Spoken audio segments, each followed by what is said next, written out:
আমার একবার একজনে বলছিল অনেক আগে যে হুজুর আমি মোবাইল চালাইলে আপনার অসুবিধা কি? আমি না, আরে বেওকুফ, আমার অসুবিধা কি বেটা?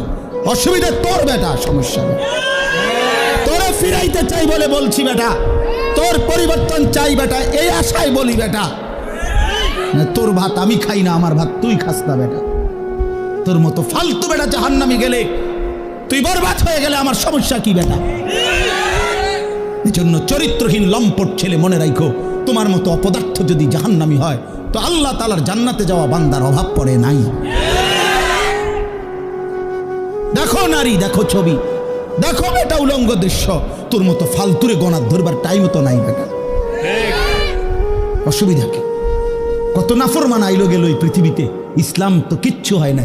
ইসলামের উপরে পালনকারী, ইসলাম মান্যওয়ালা, আল্লাহর কসম, যেদিন নবী সাল্লাল্লাহু আলাইহি সাল্লামের জামানা থেকে আজ পর্যন্ত সর্বযুগে আল্লাহকে সেজদা দেনওয়ালা, তাহাজ্জুদ পড়া, কোরআন পড়া, আল্লাহর কোরআন হিফজ করা, আল্লাহর দ্বীন মানার লোকের কোনো যুগেই ঘাটতি হয় নাই,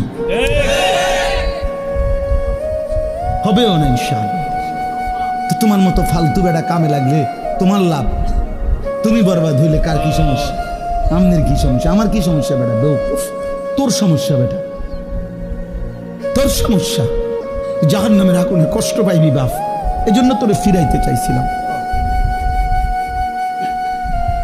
খবরের আযাবে কষ্ট পাইবি বেটা, এই রং তামাশার ফুর্তি শেষ হয়ে যাবে, রঙিন ঘুড়ি কাইটা পড়বে একদিন।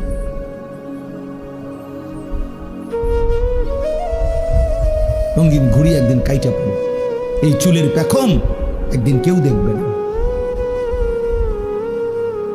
এই যৌবনের অহংকার দোস্ত কেউ দেখে না।